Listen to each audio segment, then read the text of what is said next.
Hey everybody, what is up? Welcome back to Final Trade. I didn't want to do this topic, but I have been asked several times in about the last month what my thoughts were.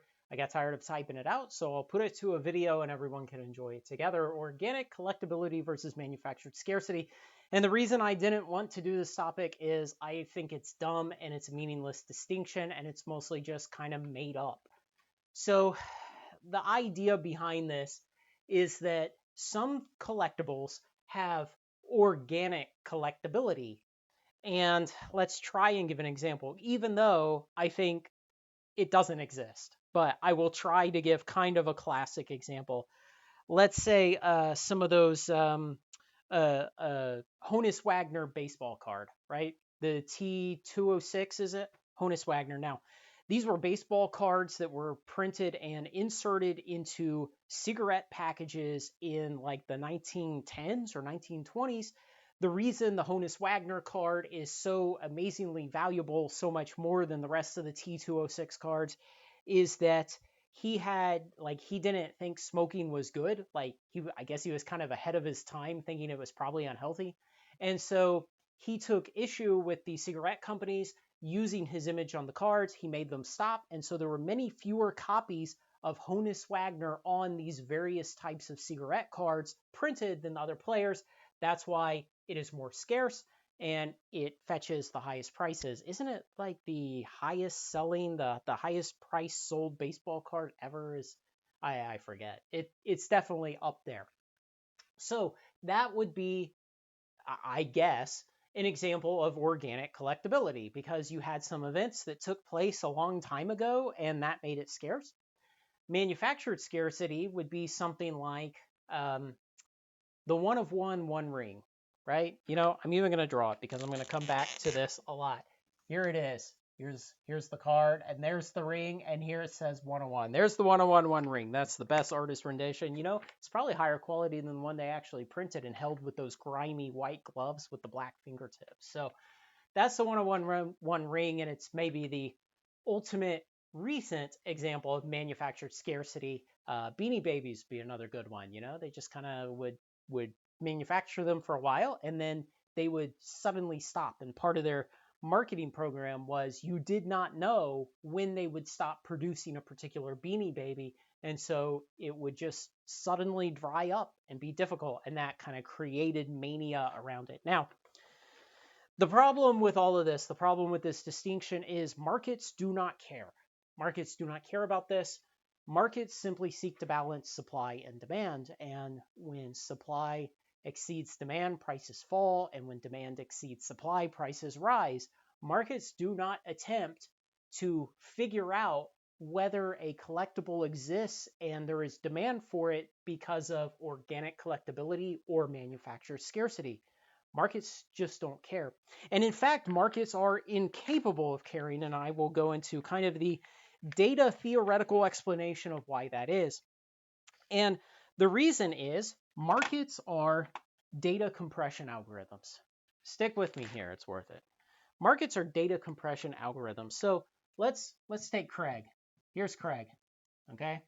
That's Craig. And Craig wants things. Craig's a human and he has desires, and he is, to some extent, he is kind of the Homo economicus, and to some extent, he is a victim of behaviorism, and he's just another long-term chemical chain reaction with the illusion of free will. And here he is, and he's decided that, you know, he wants something. Let's do this. And there's a thought bubble, and sorry about that. There's a box of cards, and Craig wants them. Okay? So, and then Craig has a wallet. And remember the last time I tried to draw a wallet? Man, look at that. Look how much better that is this time. Craig has a wallet and it's got a little bit of money in it. So he goes to the market and he places a bid in the market and he ends up acquiring the box. Here's the box in real life. It's no longer in a thought bubble. It's real. Craig got it. Okay. Now, what's going to happen in the order book of the market is it's going to say, well, the last completed transaction for this box, which just so happened to be to Craig from whoever the seller was, it was at some price that they agreed on.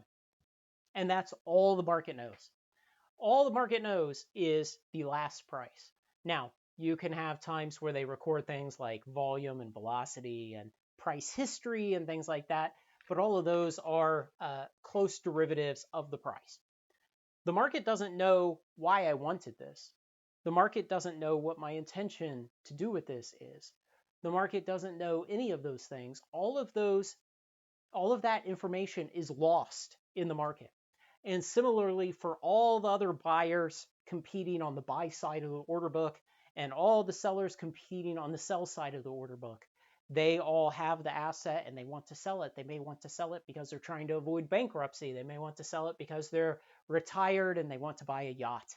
They may want to sell it because they just want to buy some groceries or keep the business running or turn over inventory or whatever. They all have their intentions and their ideas and everything else, just as the buyers do. And if any of this factors in to organic collectability versus manufactured scarcity, it's completely lost by the time it makes it all the way down from our intentions for the products through to the buyers and sellers, through to the bid and ask side of the order books, and through to the last sold prices in the market and the market data. All of it is lost. That's why we say that markets are a data compression algorithm. And because they are a data compression algorithm, they can't tell the difference between these things. And likewise, one of the things that struck me when I was watching a bunch of videos from different creators about this topic and them trying to give examples of things that fall into these two categories, I would see these really weird examples. One of them was Black Lotus.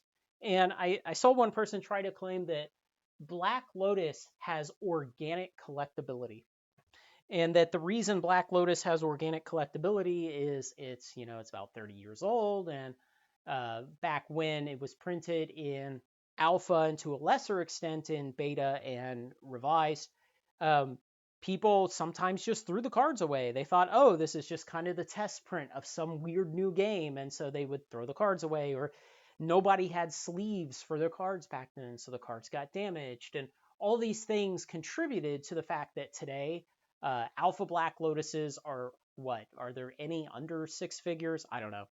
I know a couple of them have sold at the 250,000 range. Maybe I'm way out of touch and it's much higher than that now, but they're pretty expensive. And I saw this argument that because of these things that had happened in the past, Black Lotus's value was as a result of it having organic collectability. And I think that's exactly wrong. I think Black Lotus is a perfect example of manufactured scarcity. So first off, uh, Garfield, he designed this game and he did a lot of the early work on the card design and things like that.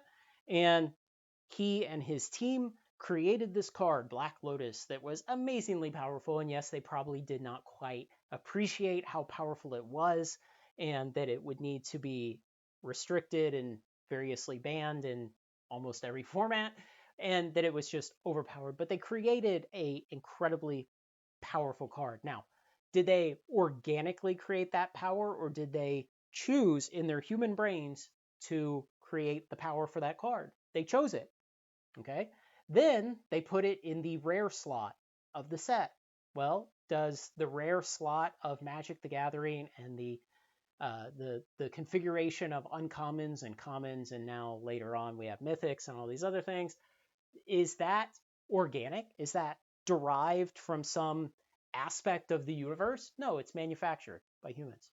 And then they decided what ratios between rares and uncommons and commons cards would be printed at based on the print sheets and the had the frequency of the different rarities of cards on the print sheets, and all of that was manufactured. People decided to do that. And then they decided on the total print run for the set, which would thus allow you to derive the number of Black Lotuses printed. And that print run number, that was manufactured. It was not organic. There was not some constraint of the physics of the universe that said your print run for Alpha Magic must be so big. No, people chose that. And then they distributed it. And sometimes when people got done playing with the cards, they decided to just throw them in the trash because they were like, this game's confusing. I don't understand banding. And so did they throw it in the trash because they were overcome with some force they could not resist? No, they decided to throw them in the trash. People played without sleeves. They played with the cards. All of that was manufactured. The reality is, if we're going to say that either of these exists, or if we're going to say that both of these exist, then Black Lotus is absolutely a product of manufactured scarcity, even though it's 30 years on now. And this is part of the reason why I think this entire conversation is dumb and the whole concept is a waste of time, is because when you watch people try to talk about this, they'll look at certain cards like Black Lotus. They'll look at those cards and they'll say, well, I know Black Lotus is a six-figure card, and I'm going to make this argument about this. And the accepted stance to fall down on this argument is that organic collectability good, manufactured scarcity bad. And so then they have to try to cram their observations and cram their theory around the observations in order to argue that something like Black Lotus is expensive because it has organic collectability. Now, is this expensive? The 101 One Ring printed sloppily in 2023? Is this expensive? It sold for $2 million. No one would say this is not a valuable card. And yet, if anyone has to put this into one of these categories, if you are forced, whether you agree with me or not, hopefully you agree with me by the end of the video, but if you're still forced, everyone's going to put it into that category and say that the 101 Ring is a result of manufactured scarcity. And yet it's worth $2 million. So the entire thing, the entire argument is just a waste of time. And like I showed, markets cannot even tell the difference. You know, there was the thing last year where Pokemon had printed 9 billion cards over the previous year or two or whatever it was. It didn't matter. And even though Pokemon USA has printed 20 or 30% of all the Pokemon cards ever printed in that 18-month period around that time, and it was over 9 billion cards, it didn't matter. There was still so much manufactured scarcity that those Pokemon products have gone up 2x, 3x, a lot of them in the 18 to 36 months since I bought them. Is that bad?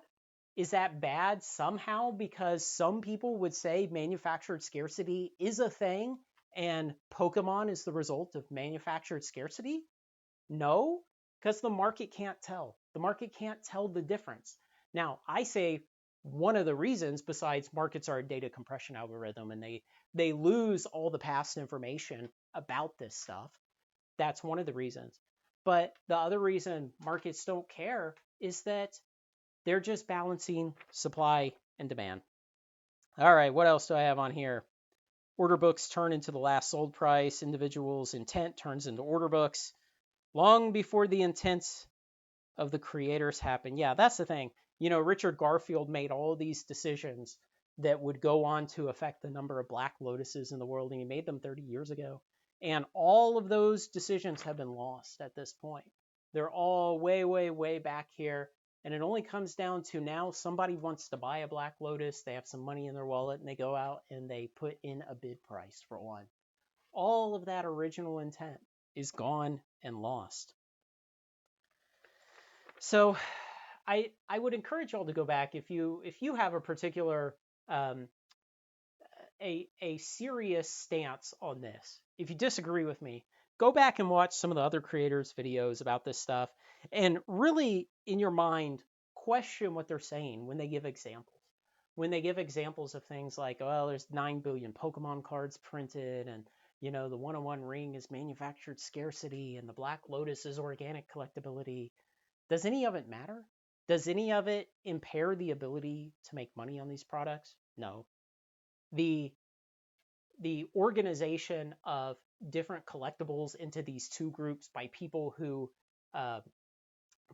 believe in this theory, the organization is nonsensical. It's random.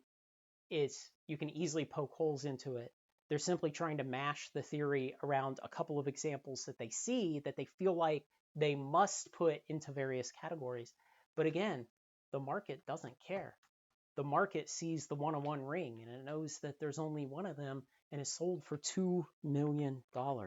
No one would say that this is not desirable because it was printed in 2023 and there was only one of them. And it's maybe the ultimate example of manufactured scarcity in Magic the Gathering.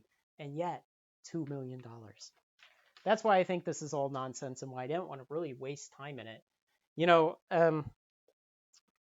I don't know what convinces people to kind of go on these kind of uh, expeditions to try to make points like this, that, you know, organic collectability good, manufactured scarcity bad, because for each of those, and again, if you subscribe to that theory that these exist and that it's important, each of these you can find examples where something has manufactured scarcity and it's pretty much worthless. I mean, probably Beanie Babies are a good example. What's the ugly like purple bear Diana baby that's 25 years old now and it's still a couple of bucks on eBay?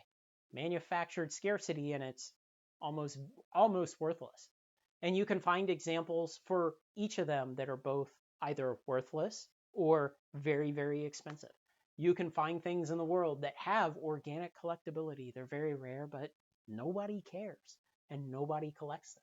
And so on its own, these are not important. All that matters is supply and demand in a market. What are people willing to pay? How much money do people have to put towards something, and do they want it enough? And the proof is in the pudding when you go down to actual data-oriented arguments. Things like Pokemon over the last 12, 15 years, Pokemon booster boxes have returned 20, 30, 40% compound annual growth rates for over a decade. And it's all manufactured scarcity. It's printed and then it's stored in a warehouse until it's shipped through distribution and eventually gets into your hands. It's the ultimate in manufactured scarcity, and it does not matter. So, you know, one of the things that kind of comes to you over time as you've been investing a long time and you've seen a lot of things, you've been through a lot of market cycles, a lot of waves up and down, a lot of hysteria, a lot of boom and bust. One of the things that you kind of gain is an ability to throw a more skeptical eye towards ideas like this. Ideas like intrinsic value. And that's a whole nother one. I covered that a couple times early on in this channel's life, but it probably deserves another treatment today. But, you know, all these other ideas that people try to make so that they can argue with each other on the internet, and fundamentally to investment, to collecting, to making money, it just flat doesn't matter.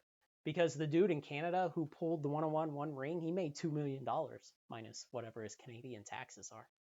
And he don't care that it was manufactured scarcity. He didn't pull that 101 ring and say, oh, well, I saw a guy on YouTube tell me this is just manufactured scarcity. Rip it in half. No, he went and got paid. Let me know what you think, guys. Thanks to everyone who makes this content possible, especially my very generous supporters on Patreon. I appreciate you all and everything you've done for me. Like, comment, share, and subscribe, and join me on Final Trade.